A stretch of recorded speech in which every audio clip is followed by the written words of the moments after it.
Hello everyone, welcome to this channel. So today I'm going to discuss about the famous short detective fiction story which has written by Edgar Allan Poe.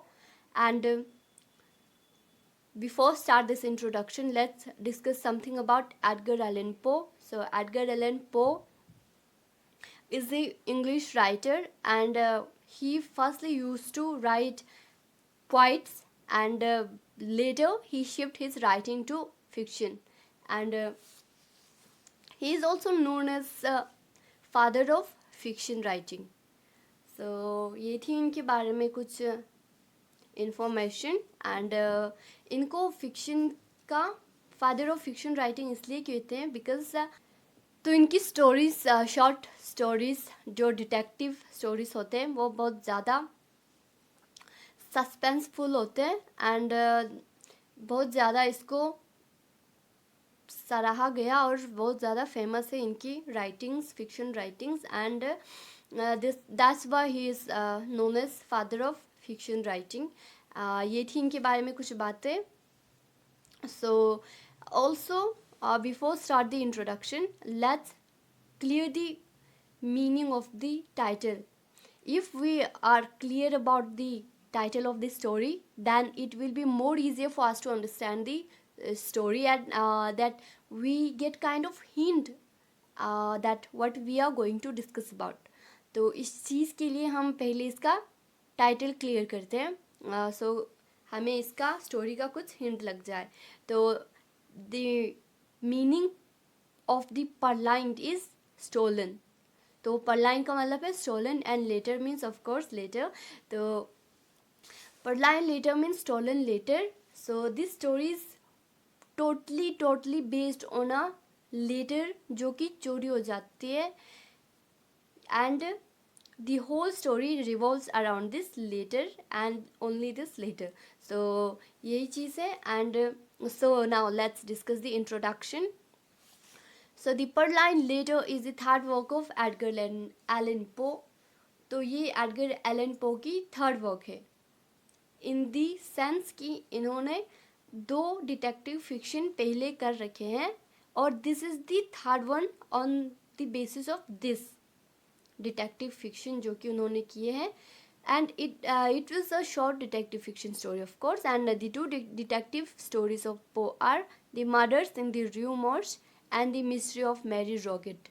ये जो दो detective fiction stories हैं ये पो के बहुत ज़्यादा famous stories हैं. एंड इन दोनों में एक चीज़ कॉमन है, and also this one of course, कि इन तीनों में जो डिटेक्टिव का रोल करते हैं वो सेम कैरेक्टर ही करते हैं.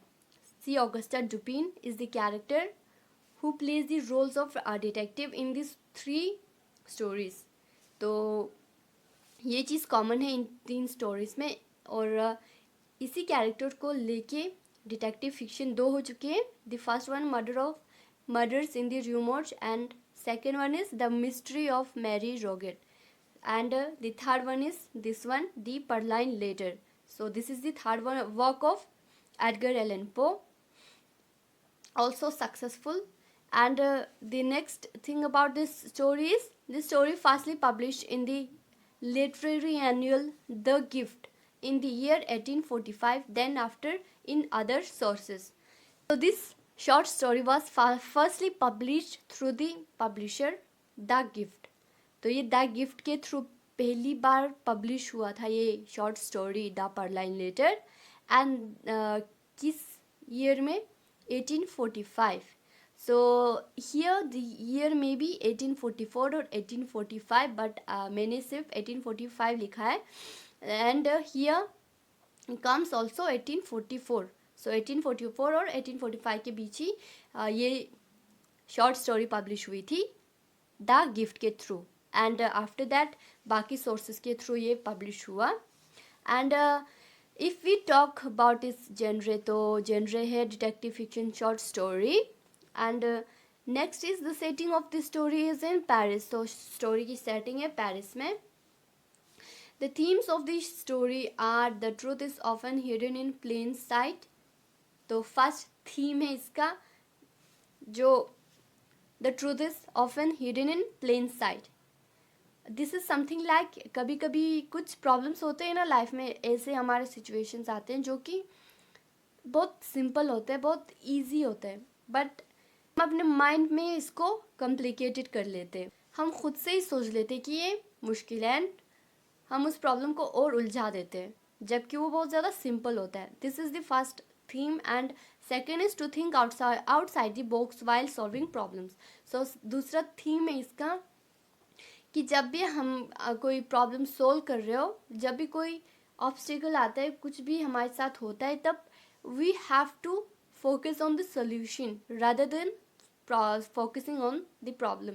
तो ये चीज़ है इसका थीम कि जब भी प्रॉब्लम सॉल्विंग का टाइम आए, problem we should not have limited mindset while solving problems. तो उस लिमिटेड सोच के अंदर अगर हम प्रॉब्लम सॉल्व करने की कोशिश करेंगे तो it will be more difficult. So this is the thing, and themes of the story is clear now. And last point about this introduction is the story introduced for an episode of the children's television program. Episode was named as Perline Later.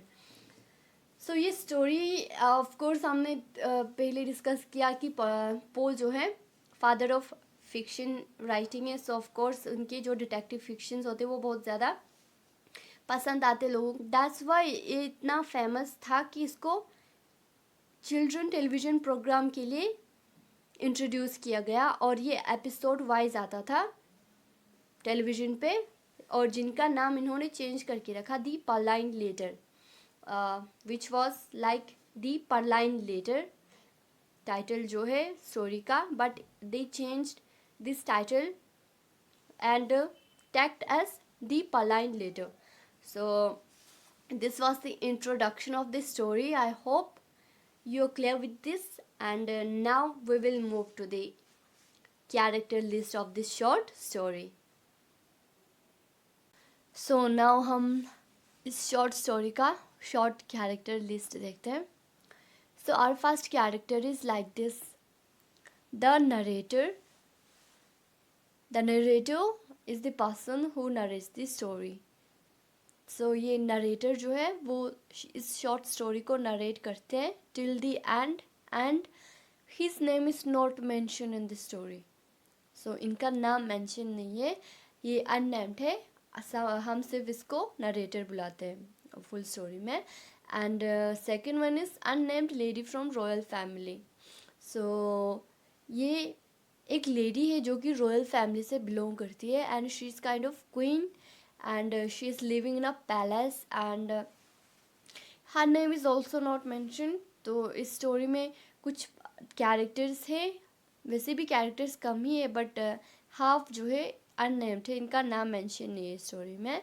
So this is the lady जिसका letter चोरी हो जाती है, the owner of the purloin letter. So जो letter story में चोरी हो जाती है वो लेटर इनकी होती है, एंड ये लेटर की मालकिन है. And next one is unnamed person from royal family. तो ये भी अननेम्ड है, एज आई सेट कि अननेम्ड है कुछ पर्सन्स इसमें. And the person from home the lady is trying to obscure the letter. तो ये unnamed person from royal family, ये एक आदमी है जो कि रॉयल फैमिली से ही बिलोंग करता है, एंड ये भी उस पैलेस का हिस्सा है. तो ये वो इंसान है from home the lady is trying to hide और ऑब्सक्यूर द लेटर. तो ये वो आदमी है जिससे रॉयल लेडी लेटर को छुपाना चाहती है. Why we will get to know in this story. तो ये चीज़ें इन दोनों का connection. And the fourth one is person named S. So this person name is only S. हम इसको S बुला सकते हैं, इनका नाम सिर्फ S है. The man who sends the letter. तो ये वो आदमी है जो कि लेटर सेंड करता है, लेटर भेजता है रॉयल लेडी को. तो next is C Auguste Dupin, protagonist of this story. C Auguste Dupin जो कि डिटेक्टिव है स्टोरी का, एंड जो कि पोके 2 डिटेक्टिव फिक्शन स्टोरी में एज अ डिटेक्टिव रोल कर चुके हैं, as we have already discussed before. So in this story he is also playing the role of a detective, and he is young detective expert in problem solving, highly intellectual. तो ये सी Auguste Dupin जो है वो बहुत ज़्यादा शातिर है, mastermind है, and his way of thinking is far more different from other people. He just observe things so deeply. That's why he is so you know expert in problem solving. C Auguste Dupin का क्या है personality, वो जो है ना हर problem को अपने नज़रिए से देखता है. मतलब उसका देखने का नज़रिया अलग है. वो सिर्फ लिमिटेड सोच नहीं रखता, बट उसको वो वास्ट करता है, और वो दूसरे बंदे के हिसाब से चीज़ों को देखता है कि वो इंसान कैसे सोच सकता है, क्या सोच सकता है. उसके हिसाब से जब वो काम करता है तो वो हर प्रॉब्लम को आसानी से सॉल्व कर पाता है without kind of much effort. And इस स्टोरी में भी हमें पता चलेगा कि सी ऑगस्टा डुपिन ने कितने ईजीली ये केस सॉल्व करता है. एंड बहुत ज़्यादा शातिर दिमाग का है, स्मार्ट है. And next is Munshi ji. So Munshi ji है prefect of Paris police, has responsibility to search the royal lady's letter. तो मुंशी जी प्रीफेक्ट है पेरिस पुलिस का. एंड इनके ऊपर क्या होता है, इनके ऊपर ये जिम्मेदारी होता है इस केस को सॉल्व करने का. सो रॉयल लेडी की जब लेटर चोरी हो जाती है तो शी कंप्लेन, इसके बारे में वो कंप्लेन करती है पेरिस पुलिस में, जिसका ज़िम्मा होता है मुंशी जी के ऊपर कि केस को जल्द से जल्द सॉल्व करना है और लेटर ढूंढना है. तो ये चीज़ होता है मुंशी जी के पास. And here let me clear one thing कि मुंशी जी और जो हमारा डिटेक्टिव है डुपिन एंड द नरेटर, ये तीनों अच्छे दोस्त हैं, and they used to meet occasionally. And our last character is Minister D. So Minister D is the person who shows the letter. तो ये वो इंसान है जो कि लेटर को चोरी करता है. और villain of the story, mastermind and clever is Dupin. ये we can say is the antagonist of the story, villain है स्टोरी का. और ये भी बहुत ज़्यादा शातिर दिमाग का है, चालाक है, और इसका भी दिमाग बहुत तेज़ चलता है as compare to other people. And so he is very expert in making people fool. एंड ये भी बहुत शातिर है, बट डुपिन से थोड़ा कम है. और मिनिस्टर डी जो है वो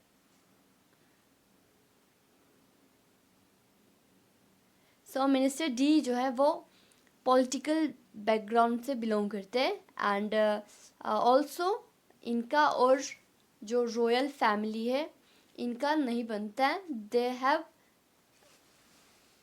verse connections. And minister D is the opposition of royal family. तो रॉयल फैमिली और मिनिस्टर डी के बीच जो है वो कुछ पॉलिटिकल इश्यूज हैं, and we will discuss later. So this is the thing about this short stories character list. so I hope यहाँ तक क्लियर हो गया होगा. कैरेक्टर लिस्ट इतना ज़्यादा नहीं, कैरेक्टर सिंपल है एंड ऑल्सो इंटरेस्टिंग है. So next we will move to the summary of the story. तो चलिए अब हम इसका समरी देखते हैं. तो समरी स्टोरी कुछ इस तरह है. The story purloin letter begins with the scene where the narrator and the detective Dupin are talking in a small room.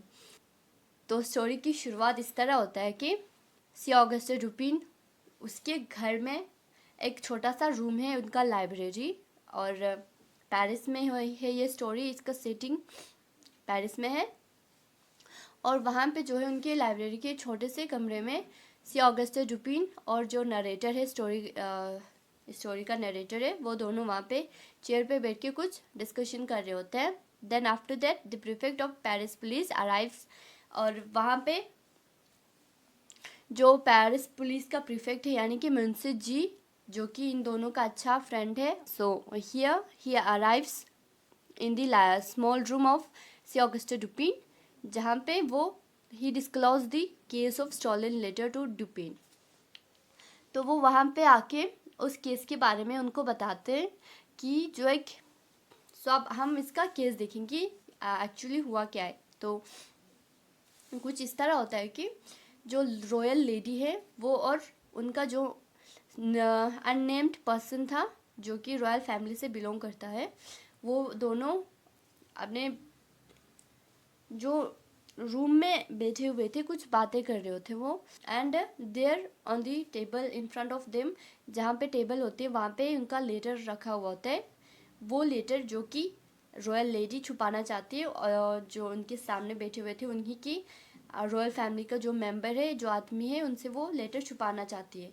वो उनके सामने ही बैठे हैं और वो दोनों बातें कर रहे हैं और उनके सामने लेटर रखा हुआ है टेबल पे, जो कि रॉयल लेडी छुपाने की कोशिश करती है. सो एट दैट टाइम जो मिनिस्टर डी होते हैं वो वहाँ पे आ जाते हैं, उनके घर पे, उनके पैलेस में आ जाते हैं और वो भी उनके साथ बैठ जाते हैं. और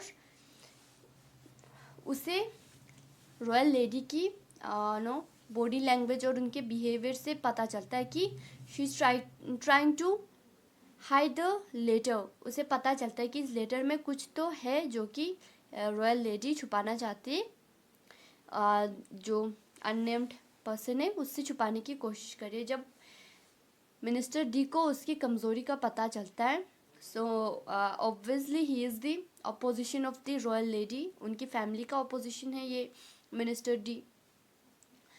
तो वो उसे जब ये हिंट लग जाता है इसकी चीज़ का, तो वो क्या करता है, वो अपना एक लेटर प्रोड्यूस करता है सेम टू सेम जो टेबल पे रखा हुआ है रॉयल लेडी की लेटर, उसी की तरह वो अपना एक लेटर बनाता है. और तो वो फिर बहुत ज़्यादा चालाकी से उस लेटर को एक्सचेंज करता है रॉयल लेडी के लेटर से. अपने लेटर को एक्सचेंज करके अपने लेटर को टेबल पे रख के और रॉयल लेडी के लेटर को वो अपने जेब में डाल देता है. और वो जेब में डाल के फिर अपने जो है कुछ कंट्री में जो करंट चीज़ें चल रही होती है उसके बारे में डिस्कस करने लग जाता है ताकि उसने क्या किया. बट रॉयल लेडी को पता चल जाता है कि वो जो है लेटर को लेके आ रहा है, चोरी कर रहा है. But she could not do anything, वो कुछ नहीं कर पाते बिकॉज उस लेटर में कुछ सीक्रेट्स होते हैं रॉयल लेडी की जो कि वो नहीं चाहती कि उसके अपोजिट पर्सन को पता चले. तो इसी वजह से वो छुपाने के चक्कर में कुछ नहीं बोलना चाहती.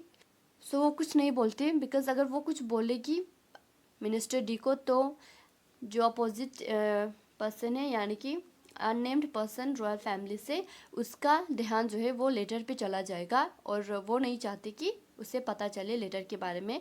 तो वो चुप बैठती है और देखती रहती है और उसी के सामने मिनिस्टर डी लेटर को एक्सचेंज करके वहाँ से चला जाता है. रॉयल लेडी के लेटर को जेब में डाल के वो वहाँ से चला जाता है. एंड रॉयल लेडी तभी जो है पुलिस में कंप्लेंट करते हैं अबाउट दिस थिंग कि मिनिस्टर डी ने उसका लेटर चोरी किया है, तो उससे लेटर को किसी भी हाल में लाना है वापस. तो ये जिम्मेदारी जो है अब प्रीफेक्ट के पास आया है यानी कि मुंशी जी के पास. तो वो बहुत ज़्यादा डिस्टर्ब होता है क्योंकि उसने बहुत ज़्यादा इस केस को सॉल्व करने की कोशिश की बट उससे नहीं हो पा रहा है अब. तो वो डुपिन से इस चीज़ को डिस्कस करते हैं कि अब वो क्या करे, how to solve the case. वो डुपिन से, क्योंकि उसे पता है कि डुपिन जो है कैसे सॉल्व करने में बहुत एक्सपर्ट है, इन ही इज़ अ मास्टरमाइंड. तो वो उसके साथ डिस्कस करते हैं कि कहाँ मतलब कोई कमी रह गई कि उसे लेटर नहीं मिल पा रहा है, जबकि उनको पता है कि क्रिमिनल कौन है, चोरी किसने किया है, फिर भी वो नहीं ढूंढ पाते हैं लेटर को. तो डुपिन बोलते हैं कि you should know search the apartment और रूम ऑफ मिनिस्टर डी. तो जब डुपिन बोलते हैं कि तुम्हें जो है मिनिस्टर डी के रूम को अच्छे से छानना चाहिए क्योंकि लेटर वही हो सकता है और वो कहीं नहीं छुपा सकता, वो अपने रूम पे ही छुपाया होगा लेटर को. बट उस बात पे मिनसे जी बोलते हैं कि उसने मिनिस्टर डी के पूरे घर को छाना, पूरे रूम को, अपार्टमेंट को उसने पूरा छान लिया। जहाँ जहाँ उन्हें लगा कि लेटर छुपाया होगा वहाँ वहाँ उन्होंने बहुत ज़्यादा हर चीज़ को उन्होंने हटा हटा के, और वहाँ उन लोगों ने बहुत ज़्यादा रिसर्च किया to search the letter, but उन्हें कुछ भी सबूत नहीं मिला लेटर के बारे में, कहीं भी उन्हें लेटर नहीं मिला। तो मिनिस्टर डी आसानी से झूठ बोल रहा था कि मैंने चोरी नहीं किया है, मैंने लेटर को नहीं चुराया और मेरे पास कोई लेटर नहीं है। जब उन्होंने मिनिस्टर डी के पूरे कपड़े और उनके बॉडी को भी सर्च किया, बट उन्हें कुछ नहीं मिला इस इन्वेस्टिगेशन में। तो ड्यूपिन अब उसे सजेस्ट करता है मुंशी जी को कि तुम और एक बार जो है उनका अपार्टमेंट चेक करो, देन अगर नहीं मिला तो फिर हम देखेंगे कि क्या करना है। तो मुंशी जी अब उसकी बात मान लेता है और अब वो जो है वो वापस जाता है उस चीज़ को फिर से उसके अपार्टमेंट में सर्च करने के लिए लेटर को। So here we are this point, Dupin understands the intensity of the case. He gives the consultation of search the Minister D's apartment. ये हो गया, उसने ये सजेस्ट किया। And Munshi ji already search the minister's room but fails. Later he decides to recheck the room on Dupin's consult. तो उसने search किया हुआ था एज वी डिस्कस्ड, तो अब वो दोबारा जाता है उसकी बात, ड्यूपिन की बात मान के कि वो एक और बार चेक करेगा अपार्टमेंट को मिनिस्टर डी के। तो देन क्या होता है, आफ्टर 1 month, 1 महीने बाद जो है the prefect against enter the room to discuss the case.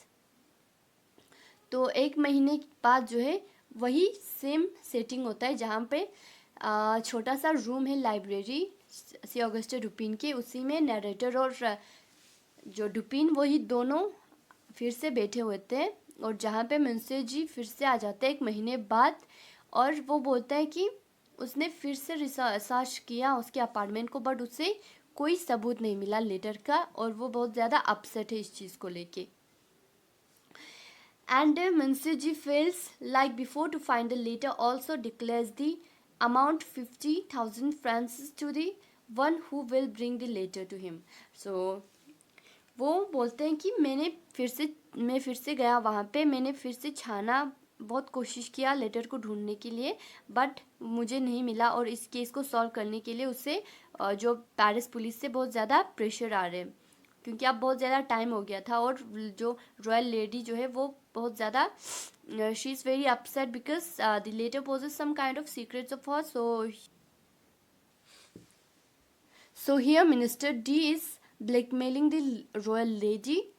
वो मिनिस्टर डी अपना कुछ मांग रख रहे अपने प्रमोशन के लिए, या कुछ अपने जो पॉलिटिकल इश्यूज़ को लेके उससे कुछ मांग करते हैं, रॉयल लेडी से कुछ मांग करते हैं, और उसको ब्लैकमेल करता है कि अगर तुमने ऐसा नहीं किया, मेरे अकॉर्डिंग नहीं चली, तो फिर मैं ये लेटर जो है वायरल कर दूंगा, मैं सबको दिखा दूंगा, इसमें जो भी है वो मैं वायरल कर दूंगा।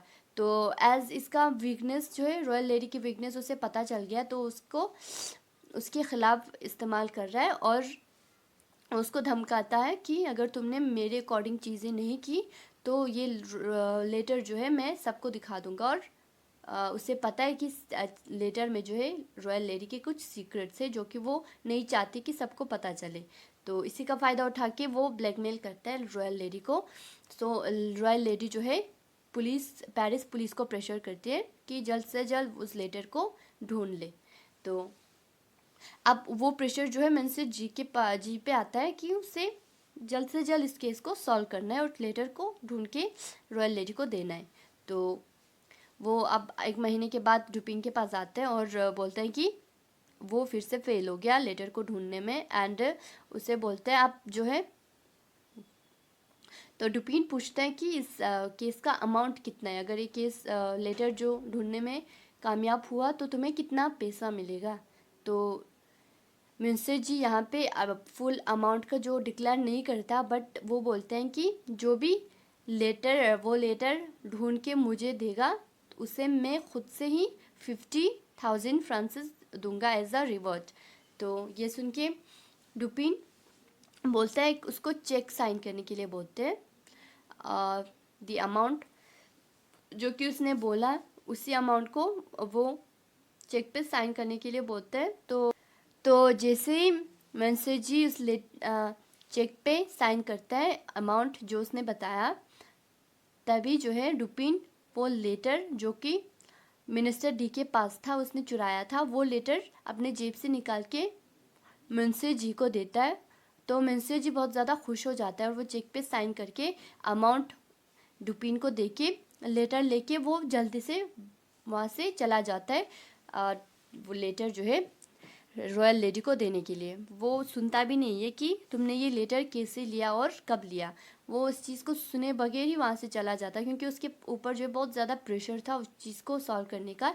अब जैसे ही वो लेटर को देखता है तो वो लेटर को लेके जल्दी से वहाँ से चला जाता है और बहुत ज़्यादा एक्साइटमेंट में वो चला जाता है वहाँ से। एंड हियर जो है फर्स्ट पार्ट एंड्स। ये स्टोरी जो है 2 पार्ट में डिवाइड है। फर्स्ट पार्ट जो स्टार्टिंग से था अभी तक का, कि डुपिन लेटर मिनिस्टर जी को देता है ढूंढ के 1 महीने बाद, and from here the next part starts. तो अब सी ऑगस्टा डुपिन नरेटर को बताता है कि उसने मिनिस्टर डी के अपार्टमेंट से कैसे उस लेटर को हासिल किया।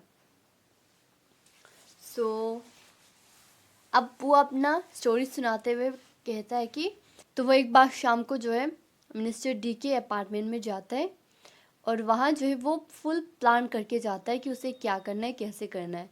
तो वो एक डार्क ग्लासेस लगा के जाता है एंड जब वो उसके अपार्टमेंट में पहुँचता है तो मिनिस्टर डी उसको वेलकम करता है। तो वो अंदर जाके मिनिस्टर डी उसको पूछता है कि तुमने ये ग्लासेस क्यों लगाया है। तो उसका जवाब देता है डुपिन की उसके आइज़ में कुछ प्रॉब्लम है इसीलिए उसने ग्लासेस लगाया है। तो उसका मिनिस्टर डी का ध्यान इतना नहीं जाता उसके ऊपर, क्योंकि उसे नहीं पता कि वो लेटर ढूंढने आया है। तो ये दोनों एक दूसरे को पहले से ही जानते हैं, बिकॉज मिनिस्टर डी ने डुपिन का विनय में कुछ उसका इंसल्ट किया था, जिसका गुस्सा अब भी डुपिन को है और कहीं ना कहीं उसके मन में है कि वो मिनिस्टर डी से बदला लेगा। तो one reason is may be his revenge, उसका रिवेंज लेने का उसका दिल में उसके लिए बहुत ज़्यादा गुस्सा है मिनिस्टर डी के लिए। ये भी एक रीज़न है कि डुपिन इस केस को सॉल्व करने में इंटरेस्टेड है। And second thing is of course minister ji का जो उसने प्लीज़ किया डुपिन को केस सॉल्व करने के लिए, क्योंकि उसका फ्रेंड है मिनिस्टर जी और वो बहुत ज़्यादा डिस्टर्ब है because of all the pressure जो कि उसके ऊपर आ रहे थे जल्द से जल्द उस केस को सॉल्व करने के लिए। तो एंड जब वो अंदर बैठता है और दोनों बातें करने लग जाता है, तो वो उससे मिनिस्टर जी से बातें करते करते अपने आँखों से पूरे घर को वो ऑब्जर्व करता है, उसके अपार्टमेंट को एक एक चीज़ वो गौर से देखता है, क्योंकि उसके लिए उसका थिंकिंग उसका माइंड ही काफ़ी है to solve any kind of problem. छानबीन करने की उसको इतना ज़रूरत नहीं है, एज हमने बताया कि बहुत ज़्यादा शातिर उसका मास्टर माइंड है। तो ऑब्वियसली तो क्या करता है वो ऑब्जर्व करता है चीज़ों को एंड सडनली वो एक चीज़ नोटिस करता है कि एक रैक पे जो है ना वॉल पे एक रैक लगा हुआ है उस जिसमें there was a lots of visiting cards and between them उसे एक लेटर का साइन दिखता है, जो कि अपीयरेंस मिनिस्टर जी ने उसे बताया होता है कि लेटर का अपीयरेंस कैसा दिखता है वो लेटर। तो उसे भनक लगता है कि ये लेटर हो ना हो वही लेटर है, बिकॉज उसे मिनिस्टर डी का माइंडसेट पता है कि वो इतना शातिर है कि वो कहीं ऐसी जगह नहीं छुपाएगा लेटर को जहाँ पे उसे पता है कि पुलिस ढूंढेगा। उसे पता है कि पेरिस पुलिस कैसे छानबीन करता है, कैसे चीज़ों को ढूंढता है, तो उसे वो वाकिफ़ है उन चीज़ों से। तो ऑब्वियसली वो ख़ुद को पकड़वाने के लिए चीज़ें तो नहीं करेगा। तो उसका दिमाग जो है बहुत फास्ट चलता है, तो उसने ऐसी जगह नहीं रखा जहाँ पे उसे लगा कि पुलिस चेक करेगा, बट वो उसने सबके सामने रखा हुआ था कि शक ना हो, क्योंकि ये कोई चोर जो है जब कोई चीज़ चोरी करता है तो वो कहीं ऐसी जगह छुपाएगा जहाँ पे लोग उसको ढूंढ ना सके। बट यहाँ पे ये उल्टा करता है, सबके सामने रखता है ताकि सबको शक ना हो, क्योंकि हम सोचेगा ही नहीं कि कोई इंसान नहीं सोच सकता कि कोई भी इंसान ये नहीं सोच सकता कि जो चीज़ चोरी हुई है, चोरी की कोई चीज़ हमारे सामने रखी जाए। तो दिस इज़ समथिंग कि इंसान के दिमाग में आएगा नहीं, तो इस तरह चलता है मिनिस्टर डी का माइंड। एंड जो है क्या करता है, अब डुपिन उसको ऑब्जर्व करता है और उसे पता चलता है कि लेटर यही है। एंड तो वो बातें करते करते बहुत ज़्यादा टाइम हो जाता है उसे, तो वो वापस चला जाता है, क्योंकि अब वो डायरेक्टली उस लेटर को नहीं ले सकता। तो वो क्या करता है, दोबारा आने के लिए, बहाने के लिए एक्सक्यूज़ वो करता है कि वो जानबूझ के अपना स्नफ बॉक्स जो है वो वहाँ छोड़ जाता है, मिनिस्टर डी के अपार्टमेंट में ही छोड़ जाता है जानबूझ के, ताकि वो दोबारा आने के लिए उसको एक बहाना मिल जाए। सो नेक्स्ट मॉर्निंग वो फिर से आता है इस बहाने से कि स्नैप बॉक्स उसका छूट गया है। तो जब वो बोलता है कि मेरा स्नैप बॉक्स आपके रूम पे छूट गया है एंड मैं वही लेने आया हूँ, तो अंदर आने के बाद वो जो पिछले शाम को उन्होंने कुछ बातें की, डिस्कशन की थी टॉपिक्स के बारे में, उसको फिर से दोहराने लगता है ताकि उस पर कुछ बातें हो, उसको थोड़ा टाइम मिले अपना एक्शन करने के लिए। तो उसने एक आदमी को हायर किया हुआ था बाहर जो है फायरिंग करने के लिए। वो बोलते हैं कि जब वो अंदर होगा तब बाहर फायरिंग करना है, इसलिए ताकि मिनिस्टर डी का ध्यान भटक जाए और वो अपना काम कर सके। तो तभी जो है फायरिंग होता है बाहर, और मिनिस्टर डी जल्दी से खिड़की के पास जाता है देखने के लिए कि बाहर क्या हो रहा है। तो इसी का फ़ायदा उठा के डुपिन क्या करता है, और उसने भी वही चीज़ अब वो रिपीट करता है, जैसा मिनिस्टर डी ने किया रॉयल लेडी के साथ, वो वैसा ही सेम उसी के साथ करता है। तो मिनिस्टर डी ने क्या किया था, अपना एक नकली फेक लेटर बनाया था same to same royal lady के जैसा, एंड उसको एक्सचेंज किया। Now Dupin is doing the same thing. वो अपना एक लेटर बना के लाया हुआ होता है, उसको वो एक्सचेंज करता है with the royal lady's letter. तो वहाँ से वो लेटर को लेके छुपाता है एंड अपना फेक लेटर वहाँ पे रख के वो फिर जब मिनिस्टर डी उससे पूछता है कि तुम्हारा स्नैप बॉक्स मिल गया, तो वो बोलता है हाँ मिल गया। फिर वो बहाने करके वहाँ से निकल जाता है। एंड इसी तरह वो लेटर को हासिल करता है और मुंशी जी को दे देता है। तो उस चिट्ठी में कुछ वर्ड्स लिखते हैं, इंस्क्राइब करता है, बट उसको इंग्लिश में ट्रांसलेट करा हुआ है। मैं वो अब आपको बताती हूँ कि उसने क्या लिखा था लेटर में। If not worthy of Atreus is worthy of Thyestes. तो this is kind of tit for tat, and this is kind of कि वो अपने बदला लेने को फेयर बोलता है, कि उसने रिवेंज लिया ना मिनिस्टर डी से अपने इंसल्ट का, तो इस चीज़ को फेयर कहता है कि उसने जो बदला लिया उससे वो फेयर है। फर्दर डुपिन नरेटर को बोलते हैं कि पेरिस पुलिस ने अपने हिसाब से बहुत कोशिश किया, क्योंकि उन्होंने कई महीनों से उस लेडर की तलाश में वो लोग थे, and they tried the best on their level, but उनकी तलाशी में कोई कमी रह गई थी, जिसकी वजह से वो अब तक नहीं ढूंढ पाया लेटर को। और डुपिन ने जो है 1-2 दिन में ही उसने लेटर को ढूंढ लिया अपार्टमेंट में से ही, जहाँ पे पुलिस ने कई बार छानबीन किया था, बट फिर भी उनको नहीं मिला। तो वो बोलते हैं कि पुलिस ने ऐसे काम किया जैसे अगर वो मिनिस्टर डी के जगह पे होता तो वो सोच रहे कि वो कहाँ छुपाते। So they worked on the basis of their own thinking. उन्होंने अपना थिंकिंग लिमिट रख के चीज़ों को देखा, चीज़ों को ऑब्जर्व किया, बट ऐसा नहीं होता है। हम खुद जैसा सोचते हैं ज़रूरी नहीं कि दूसरा इंसान भी वैसे ही सोचे। तो उन्होंने अपने हिसाब से सोचा, जैसे वो सोचते हैं उसके अकॉर्डिंग चीज़ें की, तो उनको नहीं मिला। लेकिन डुपिन ने दूसरे इंसान के माइंडसेट को रीड किया, उसे पता है कि दूसरा इंसान क्या सोच रहा है, कैसे सोच रहा है।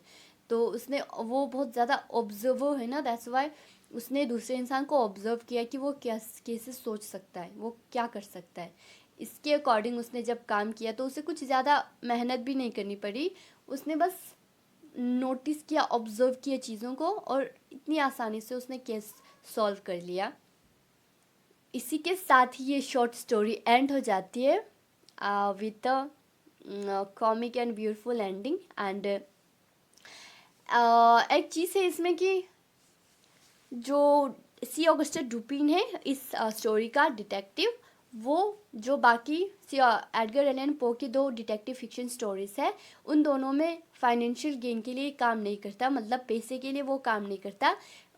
इन दो two stories he just solve cases for his amusement, वो अपने खुशी के लिए, अपने सेटिस्फैक्शन के लिए केसेस सॉल्व करता है क्योंकि उसे सेटिस्फाई मिलता है, उसमें ये टैलेंट है और वो टैलेंट वो दूसरों की मदद करके जब वो करता है तो उससे सेटिस्फेक्शन मिलता है। इस चीज़ के लिए वो दो केसेस सॉल्व करता है। But in this case, in this purloin letter, he solve this case for financial gain only. तो इसी केस में ही वो पैसे के लिए काम करता है, एज वो मेंसर जी को चेक साइन करने के लिए बोलता है और वो अमाउंट लेता है तभी वो लेटर देता है मेंसर जी को। सो इट शोज़ कि वो फाइनेंशियल गेन के लिए ये केस सॉल्व किया उसने। सो यही चीज़ है और यहीं पे जो स्टोरी एंड हो जाती है। आई होप आपको समझ आ गई होगी।